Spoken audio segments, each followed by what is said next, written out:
ఇక ధనుస్సు రాశి మూల, పూర్వాషాఢ, ఉత్తరాషాఢ పాదం ధనస్సు. మూలా నక్షత్రము, పూర్వాషాఢ, ఉత్తరాషాఢ నక్షత్రం మొదటి పాదంలో జన్మించిన వారు ధనుస్సు రాశి కిందకు వస్తారు. ఈ పరాభావనామ సంవత్సరంలో ఈ ధనుస్సు రాశి వారు కాస్త అప్రమత్తంగా ఉండాల్సిన కాలము.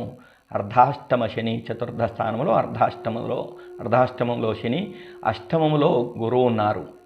కానీ గురువు అష్టమంలో ఉన్నా మీకు గురువు స్వర్ణమూర్తి యోగము, స్వర్ణమూర్తి కాబట్టి స్వర్ణమూర్తి యోగం ఉంది. కాబట్టి ఈ చతుర్థంలో ఉన్న శని దోషాలను తొలగిస్తాడు. ఆ కష్టాలు మిమ్మల్ని తాకకుండా స్వర్ణమూర్తి అయిన ఈ గురువు శని వలన వచ్చే కష్టాలను మీకు తాకకుండా వెళ్ళిపోయేలా చేస్తాడు.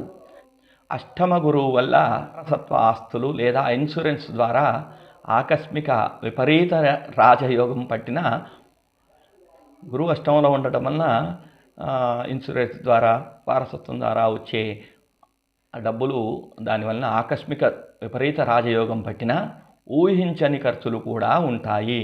కాబట్టి జాగ్రత్త అవసరము. తృతీయంలో ఉన్న రాహు మీకు కొండంత ధైర్యాన్ని ఇస్తాడు. తృతీయ స్థానం ధైర్యస్థానం, ఆ ధైర్యస్థానంలో రాహు ఉండు కాబట్టి కొండంత ధైర్యం ఇస్తాడు.